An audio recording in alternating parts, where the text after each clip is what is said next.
So Mr. Kamal Haasan absolutely needs no introduction, but I'm going to do it anyway because I'm a huge fan. He's an actor, he's a screenwriter, he's a lyricist, director, producer, choreographer, dancer, singer across South Indian and Bollywood movie industries. And the other thing that's amazing is he's won several film awards, including Filmfare Awards, 19 Filmfare Awards, 4 National Film Awards, and with 7 submissions, he starred in the highest number of films submitted by India in Academy Award Foreign Language Film.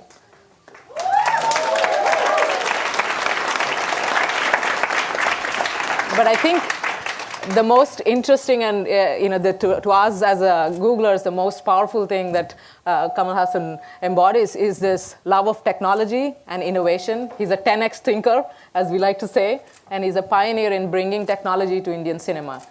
Be it the first Indian movie in digital format with Mumbai Express, or bringing Auro 3D sound in Vishwarupam. He's truly been a pioneer. And one of the things I want to call out today is that he's here not to promote any specific event or not to promote any specific movie, but really as a thought leader in the industry. So I look forward to cheering him.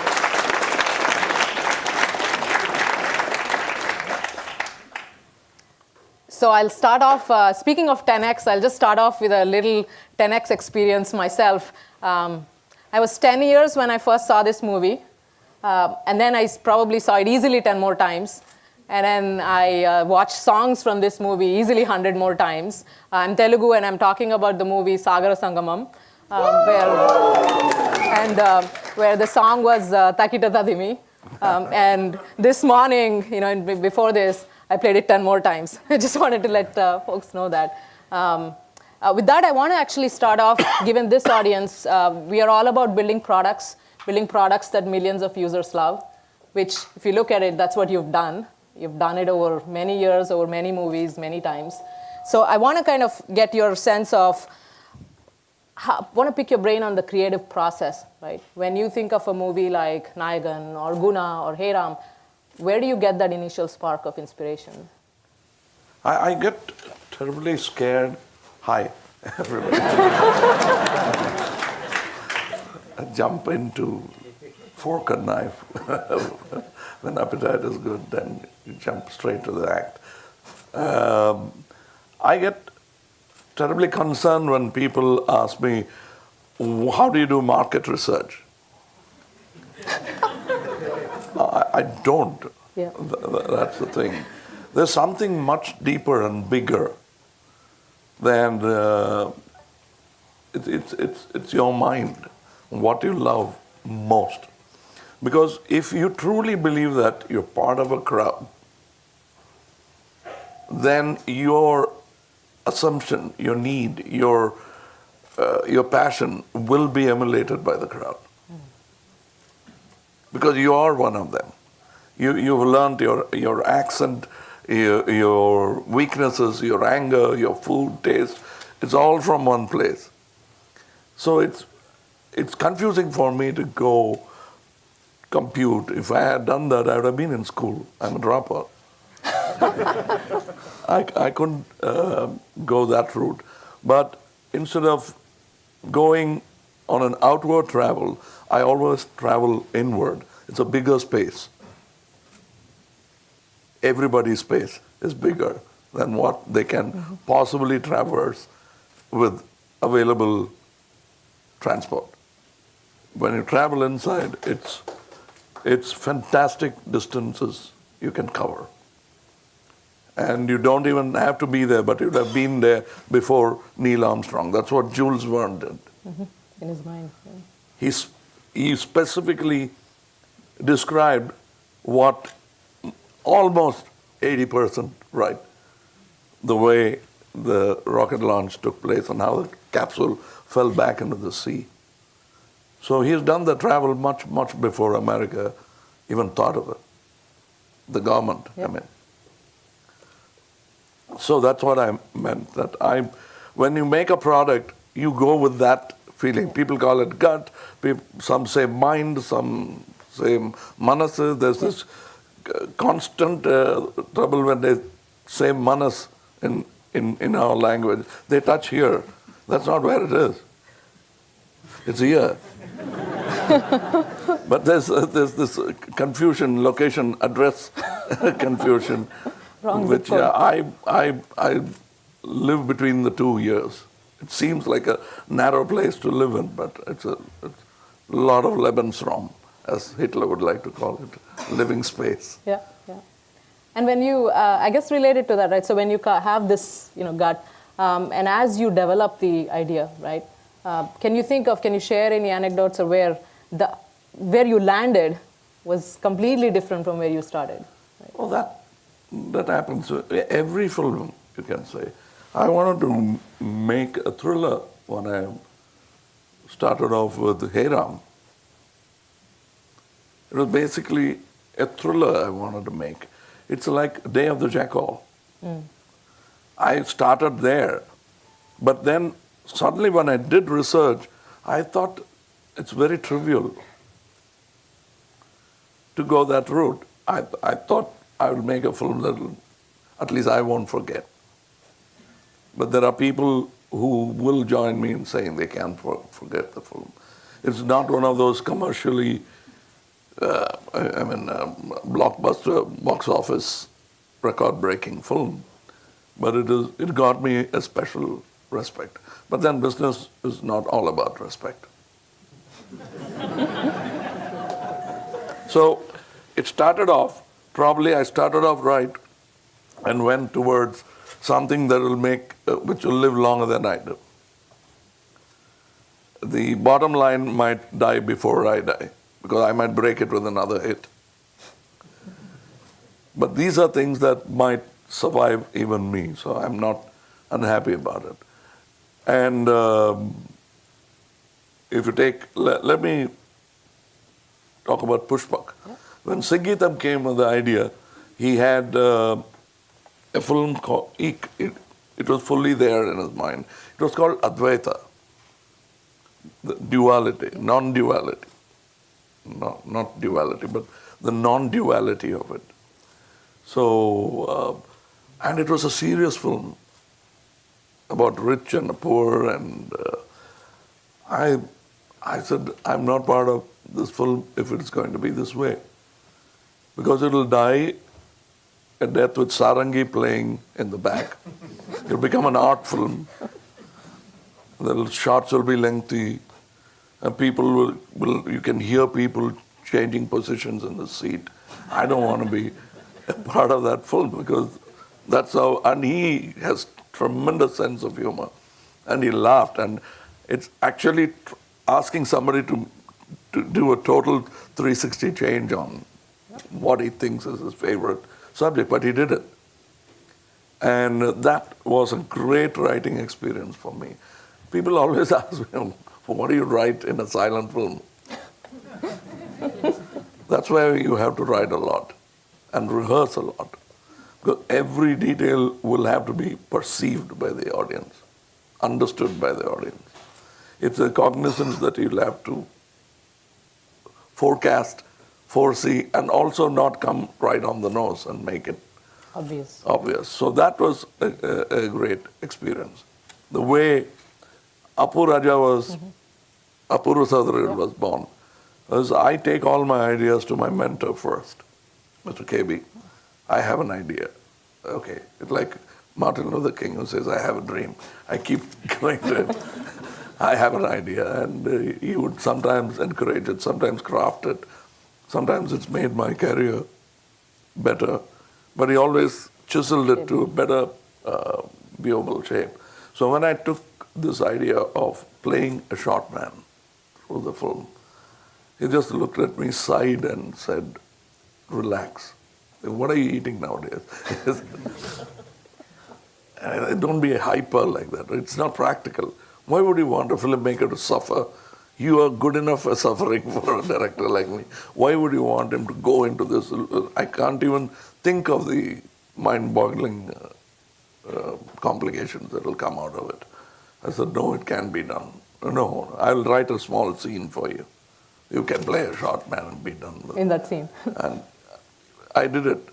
And that was, and I was even more convinced.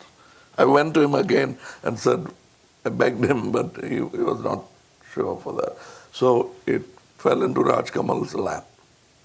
And that was before CG.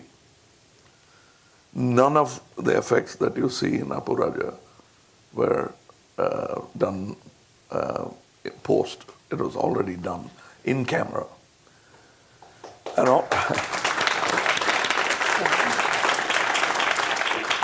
and another thing about the film is, I told them I know how to make the dwarf work. So I knew 2 tricks, but you can't pull off a whole film with just 2 tricks.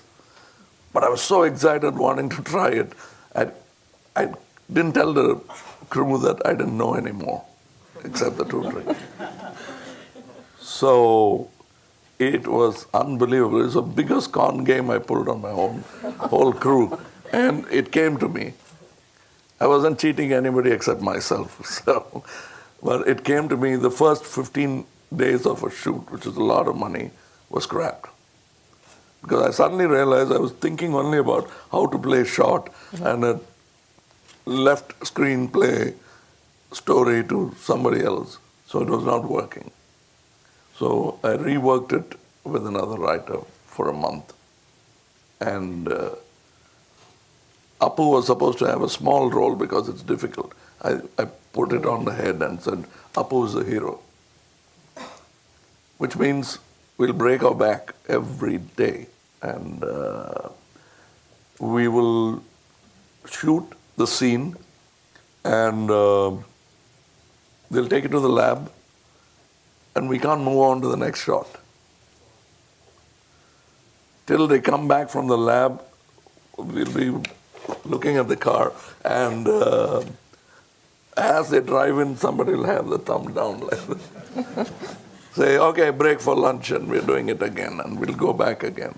We got so upset with it, I came up with another idea of just taking a clip of it and doing the washing and printing of on the spot, and so that we can see whether it works or not. And that's how, so much so that towards the end of the film, we started shooting inside the laboratory, film laboratory. Because we launch and iterate. So I can even laugh at it now because none of it is required now. You know, then on screen you can match everything put together and go back to sleep. Speaking of kind of taking risks and trying to push the limit, right? So you've done nearly 200 films in Tamil, Telugu, Hindi, Kannada, Malayalam. You act, direct, write, screenplay. You play many parts. As my friend and many fans call you, you're Sakala Kala Vallaban, right? You're versatile. How do these elements play off of each other, right? How does your directorial sensibility affect your writing and acting? And can you share some I think this specialist situation is a very modern situation. Even in times of lore, people wanted a good, intelligent man is supposed to be Ashtavadani. He must do 8 things at a time. And there were special people who did 100 things at a time. And they were tested for it. Like someone will ask him a mathematical question.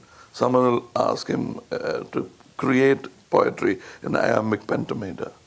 And somebody will be dropping flower petals on his back. He'll have to count that also. By his sensibility, sensitivity, everything was tested. Then they'll blindfold him and he'll have to, the whole thing will be happening like that. These are things that we've heard. It's all part of being ambidextrous and working on multi-platform is what we call it now. We're coming back to it. Android and iOS.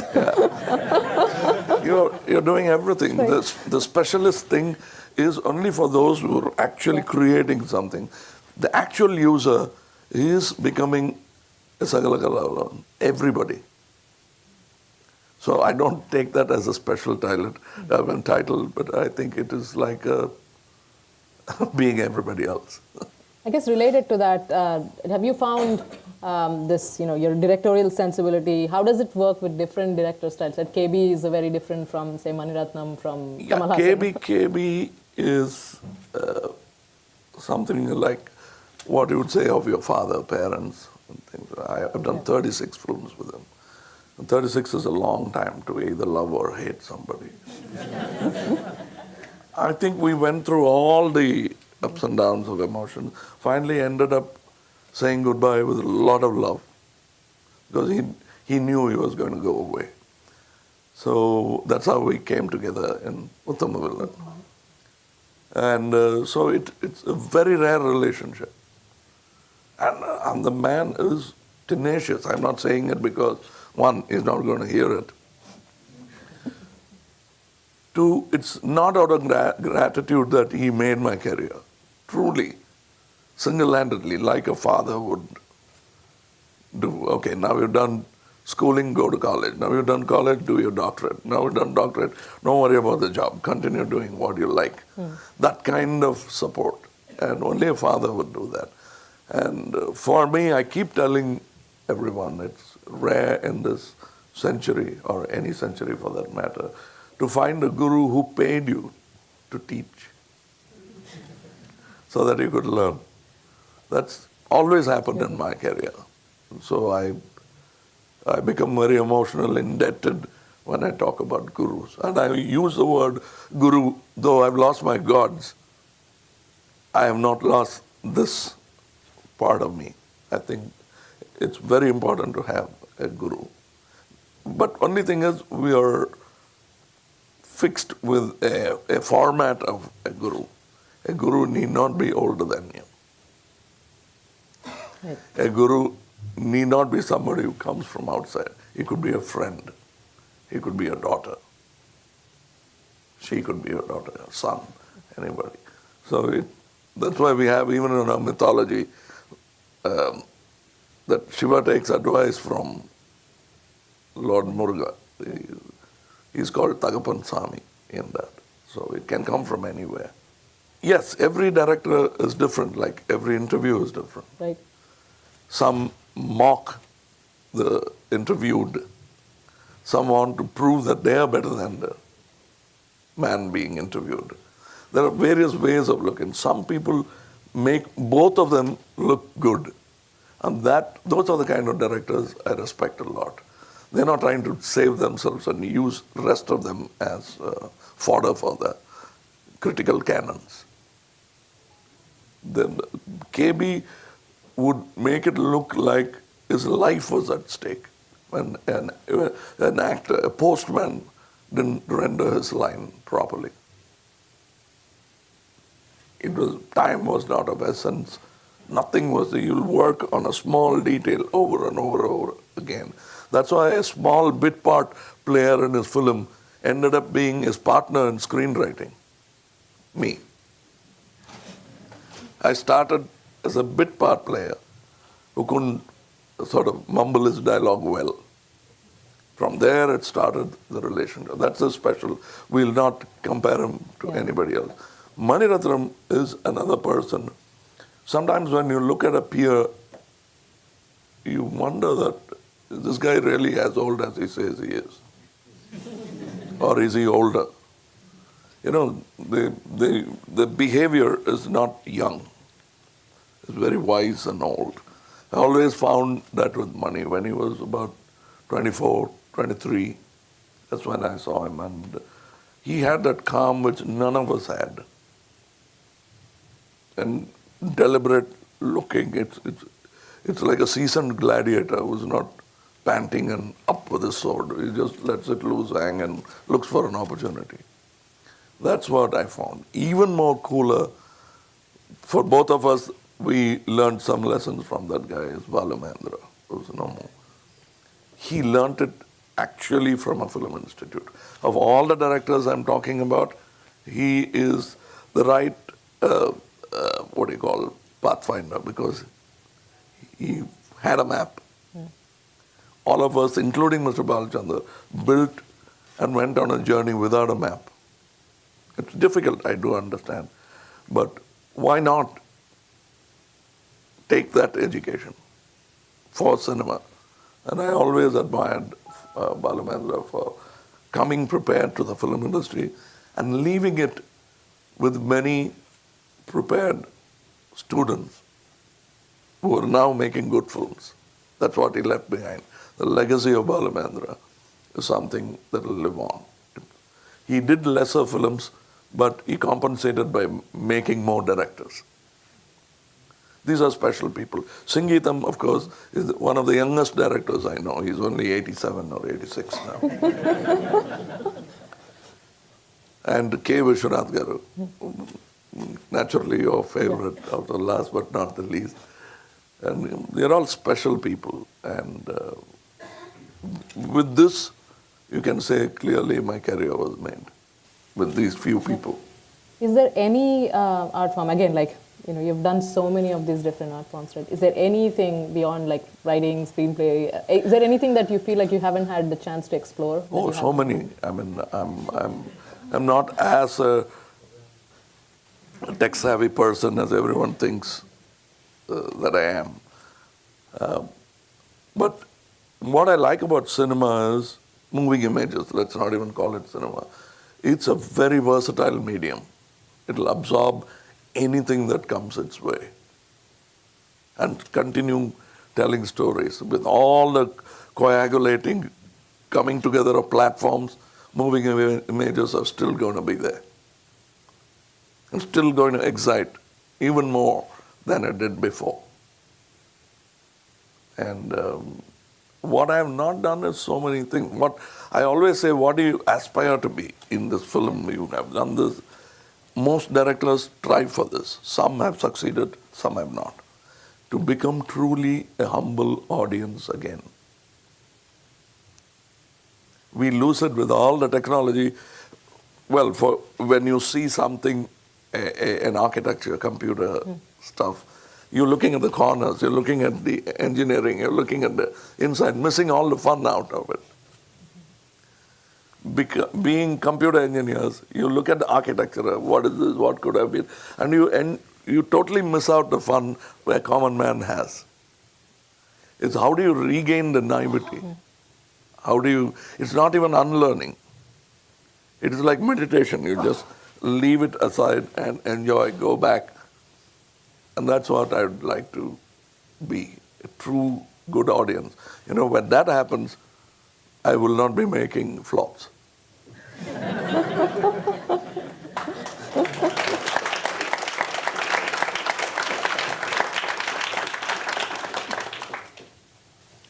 So this question came up from, again, we collected some of the questions from rest of us at Google. At Google and in Silicon Valley in general, we talk a lot about taking risks. We say, how do you go 10x? How do you bet big, take bold bets, failing, trying, experimenting? I can't think of anyone that embodies the spirit of experimentation and taking risks other than you in cinema. So you've taken many risks. Can you share some thoughts on how you think about that, right? How do you actually think about maybe the South or how do you actually come up with these big, bold bets? And actually, Apuraja is a great example where how do you think about taking risks and failure? I don't think it is a risk. That's point number A. Right. If I thought it's a risk, I won't do it. Because so only when I'm convinced, only when I know that my bungee will stretch to it's made out of right material and I won't swing and hit the rocks. Taken this, I might still die. But then where's the fun of bungee jumping? Then don't do bungee jumping. Just jump on where you are. 6, 7, 8 inches. Be happy with that. But that's the way man has always moved forward, by taking that step forward. We were walking on 4s, all 4. And then when he became biped, somehow we thought this is the direction to grow. I always question that. Why should this be the direction to grow? Why not this? Why don't we think laterally? Why don't we learn from a crab? It moves faster in all directions this way. And we tend to also complacently lean back on previous success. Biped man thinking everything is up there is also part of that. You should think laterally. And about taking risks, I'll have to use a dialogue from Dashavataram. Would you run a marathon with 40 million people and try to still win? All of us here have run that marathon. We had 40 million sperms, and we are the winners. This room is only full of winners.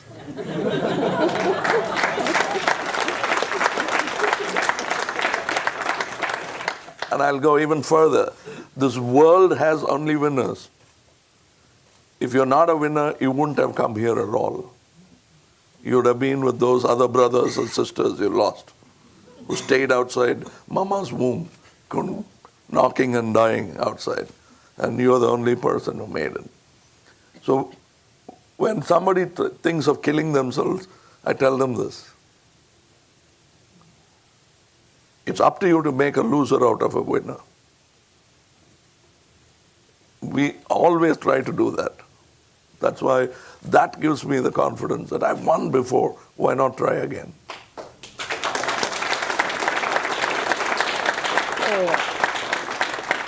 Marudanayagam.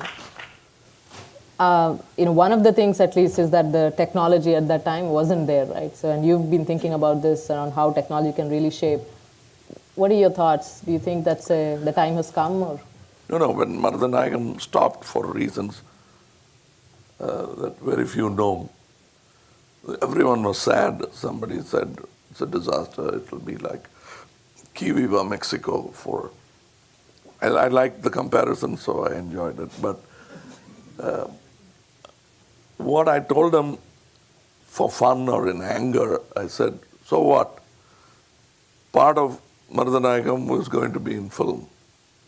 The rest was going to be digital. And they all laughed because it was 2000. But that's what will happen when, if and ever Marudanayagam is made. Part of it will be in film. The rest of it will be in digital domain. Who knows? IMAX. So I want to switch gears to technology and what we do here. There's one big shift, at least many big shifts actually in entertainment, right, with mobile phones. But for us, one of the biggest things is we see is YouTube, right? That there's a lot more of entertainment reaching people, not through this mega, mainstream, huge marketing machines and mainstream pictures and so on. And then there's the other shift with Netflix, for example. There's original series, right, with really talented actors like Kevin Spacey and House of Cards. Netflix is coming to India too. So how do you think about how film industry is adapting to it and how it should adapt to it? What are your thoughts? I'm the bleeding, injured example of why the film industry is not adapting to it. Because when I wanted to go simple, it's very simple thing like putting it on DTH. They're out to kill me, literally throw me out of the industry for trying to do that. I think this intramural entertainment is going to be at the will of the consumer, wherever he wants. It cannot be within four walls. He's going to take it to his bedroom, he's going to take it to work, for lunchtime viewing of a part of my film, and he's going to watch at will. And the platform is irrelevant anymore. He's going to, I even told the people who opposed, the theater owners, that tell me, with all calendar printing of Tirupati Venkatachalam's photographs, has the crowd in Tirupati reduced?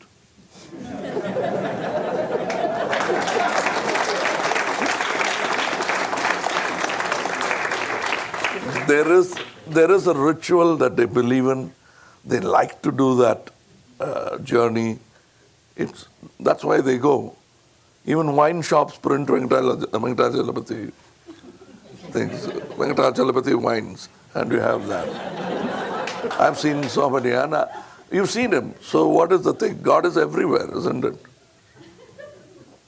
According to Prahalada, is there in atom and in a pillar, in you, in me, in everybody else. So why not in a calendar? Why won't we settle down to it? It's an experience. How many ever treadmills you make, people would like to walk the earth in bad weather. They'll wear all sorts of rain gear and still run on open space. Like that, there is this congregation. You want to enjoy this conversation. You can read about it. You can see it on your thing. But sitting here is something special for people, especially for me. So I can't just do this on Skype and be happy about it. It can be done. But this is another experience. Likewise, cinema is a choice. You can to go or here. That's what you'll have to ask.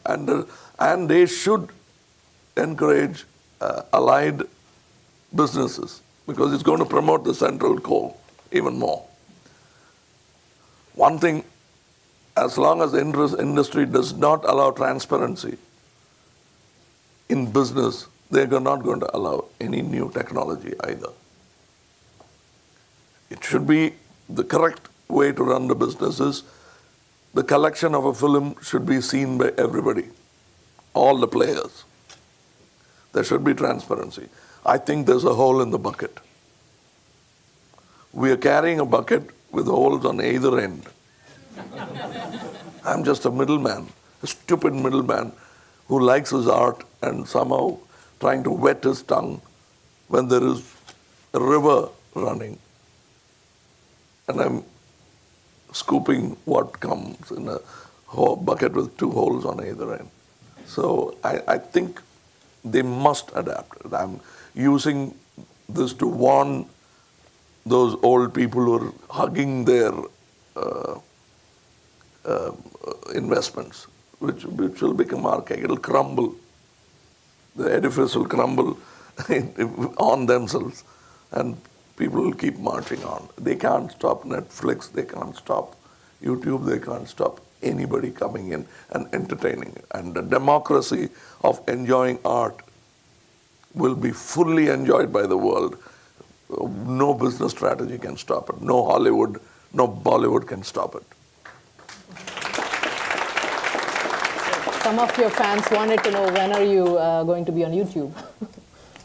Yeah, I'm already there, so, but without monetizing it.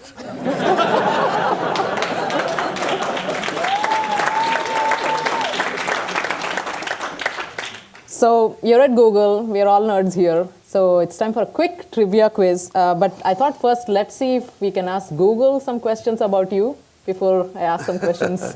Yeah. Let's see if this Google's smart enough to know this. I want to try this. Okay, Google. Where was Kamal Haasan born?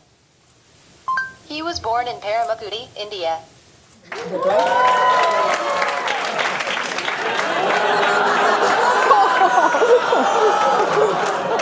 We'll keep it to ourselves. I was born in Ramanathapuram. This is something I always wanted to All right, correct. let's fix it. So let's ask you some questions just for fun. Uttama comedy. A. Pushpak. B. Michael Madan Kamarajan. C. Abhay Shanmugi. D. Your choice. I would say, in spite of Kameshwaran being everybody's favorite, I would say Pushpak is unique because he didn't speak. And I think truly Uttama comedy is that which is done not at anybody's expense.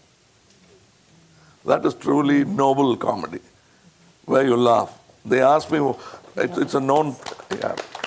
If you can do that, you're a fantastic comedian. You can make people laugh. You can call a obese man obese, short man short, tall man tall. It's very easy to make fun of people. That's why they say that when they explain tragedy and comedy, they say when it happens to you, it's a tragedy. When it happens to somebody else, it's a comedy. Simple. That's our attitude. Within that attitude, if we can bring nobility without hurting anyone, then that's great comedy. And Chaplin was that. Buster Keaton was that. Where P.G. Wodehouse was that. He made fun of people, but people with cold. And he changed the spelling for every word. To explain, in writing, how do you explain a person has cold? He said, I am C-U-B-B-I-N-G, I'm coming. Because he had a cold. If you start phonetically pronouncing it, you feel that you're talking with a cold. That's the brilliance of, he's actually making fun of anyone with cold, including yourself. And you start doing it. He must have written 100 years ago. So that's good comedy, Uttam comedy for me. We already covered some of it, but Uttama director, I'm not including KB in it because I know he's a different category. Well, in his absence, I'll have to promote somebody I love equally well, me.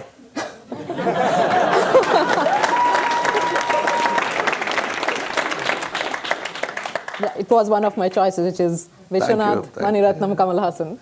Yeah, but I have a commitment. Fair enough. Uttama film. Uttama film is yet to be made. I'm trying to.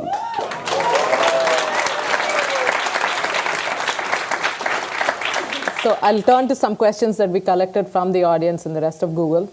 So I'll share some of them. So one of them is that there's so much exciting work going on in South Indian region cinema, but these films are relatively difficult for other parts of the world to access. I mean, forget even other parts of the world, other parts of the country too, right? So for example, often they don't have subtitles or they don't have distribution. What are your thoughts on how do we bring these fantastic films to the rest of the world? I think we'll have to, this world and that world will have to sit together. And probably there are going to be vested interest, earlier champions who won't like, I call it the Herod and Kansa syndrome. Kill the child, so there won't be an opposition, which is a very wrong thing. It's against humanity. You cannot kill a nascent industry because you're worried that it will affect it. Invention will have to thrive. Somebody asked about CERN. What is the use of spending billions of dollars on this? What do we get out of it? I said, for which he said, I don't know. The lady who was leading it, she said, I don't know. We scientists do not think of that. When Marconi made radio, he was not thinking of the commercial value of it. He was inventing something. The businessman will always find use for any invention. So we must keep working on innovative, if not inventions all the time, innovative permutation combinations. And now I think cinema should get more democracy. It cannot be with a money bag. No country should be held by federal banks. You've been a trailblazer in bringing technologies, like Aura 3D is a great example, right? What can we expect next, and what drives you here? Well, everyone thinks I jump at everything that's new. I was very angry when digital revolution was delayed by laboratory owners, studio owners, camera rental owners, and people who simply were attached to film, like Mr. Nolan, Christopher Nolan. Mm-hmm. It's something like saying I'm a vegetarian. I'll never touch meat, or vice versa. So it is like that. But at that time, I think the world digital cinema revolution was delayed at least by 10, 15 years by vested interests. And in India, I had 5 more. And that 5 more was too much for me. So what I did was, they were making big things, bringing in a lot of big gizmos. So I made a film called Mumbai Express with a camera which is lesser than the one that's shooting me now. I made a point. We carried. Even now I'm saying that there were times when we had a camera and we changed costly lenses. Now we can put a camera for every perspective we want. So it's going to be change of cameras rather than change of lenses. It's going that direction. Mm-hmm. And it's going to be like a lollipop, where you can turn the camera 360 degrees. It's there, you can choose. Now you have Lythro, which fixes focus anywhere you want. The photographers say that's cheating. So is knowledge. You know better than him, and you retain that knowledge, what's going to happen tomorrow. You see, in King Solomon's mind, there is a scene where he forecasts darkness that will come on earth. Actually, he knows from his calendar there's going to be a solar eclipse. And that sort of the people there believe that he is godly. That's cheating. But you can do that with knowledge. That's what others, the great priests, were doing. They withheld knowledge. Now is the time when you have to really give it to the people, let the customers, the inventors, and the content makers almost touch each other. It's going to be like live performance. So that's where we are heading towards. It is live performance. If you telecast it now, right now, it is live performance. So we are going in the direction, and we will have partners, but unfortunately, they're all going to be young.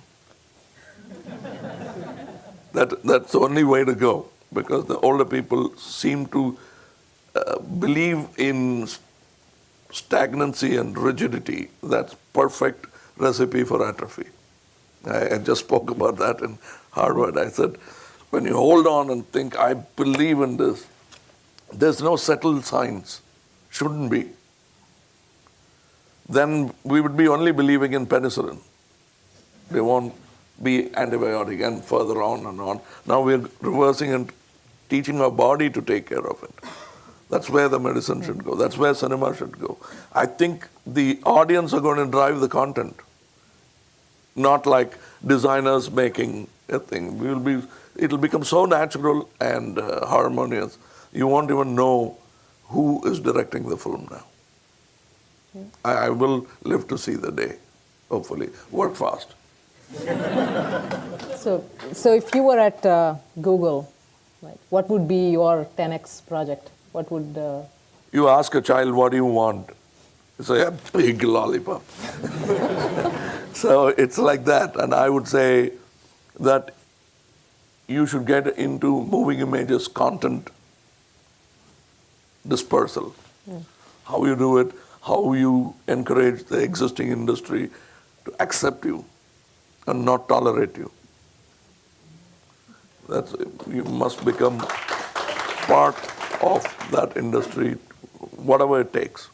If it means waging battle, time for battle. Because otherwise it's going to slow down. And why slow down technology when all could enjoy it? Why slow down knowledge? It should be, though. So I think we should all sort of huddle together. The game has begun already. The ardent fans cheering for the game to go. They don't care about winners and losers. They enjoy the spectacle. So we must give it to them.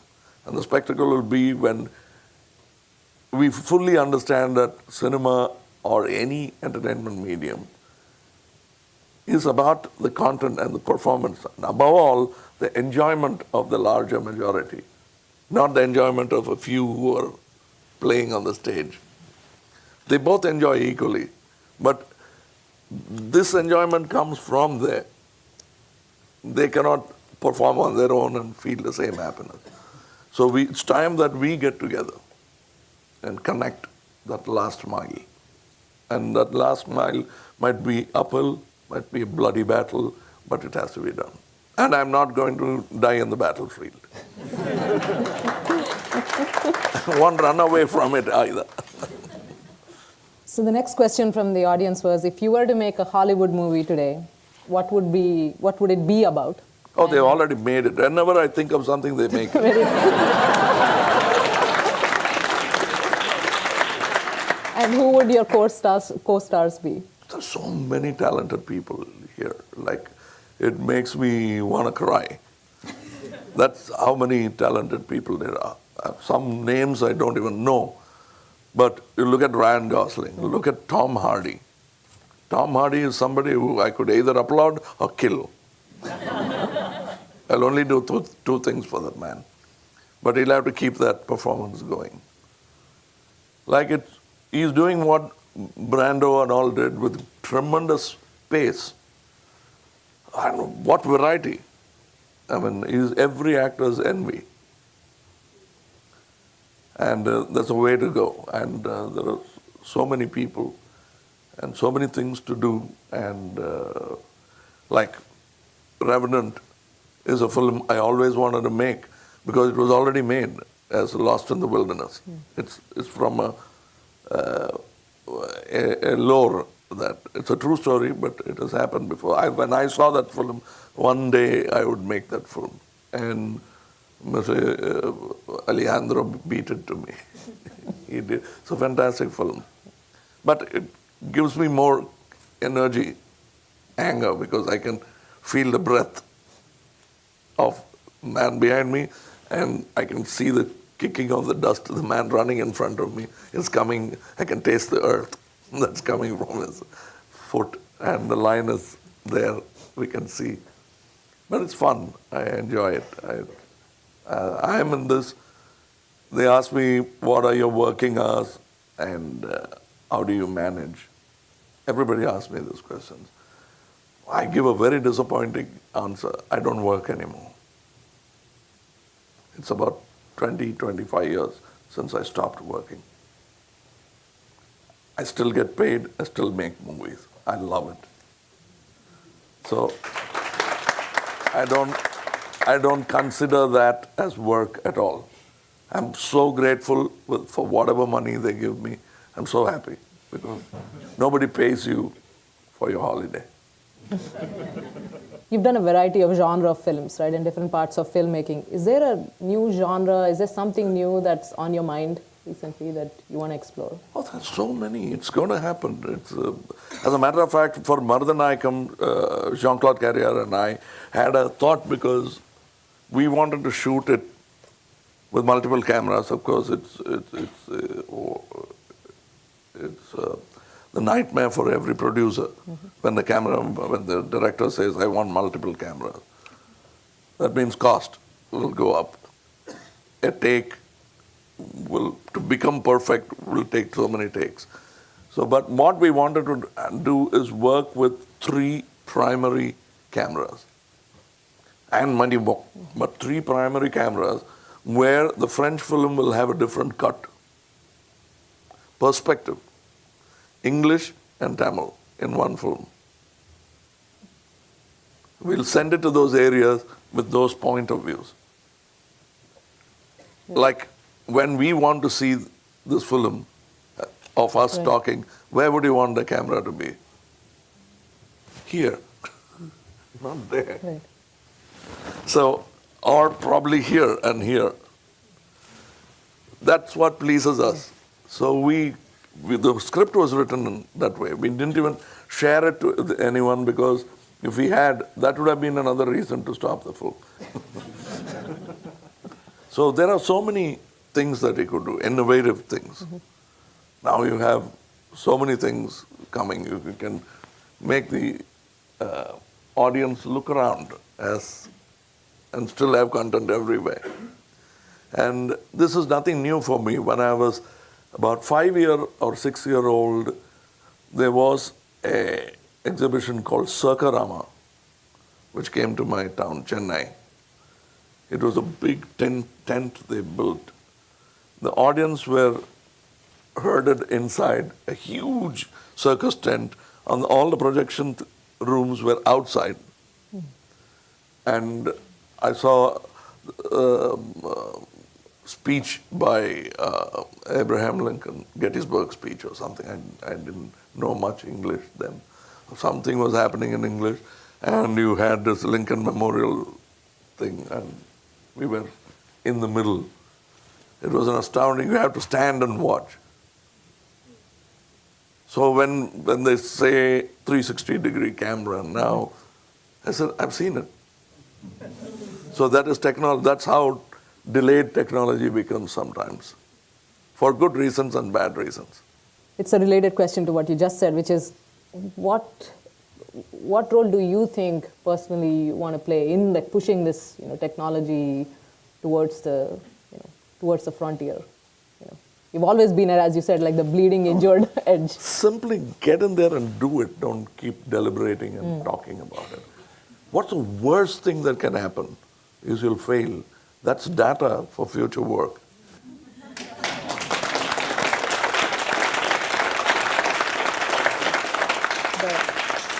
The last request was, can we take a group selfie with you? Yeah, we can. I don't know how.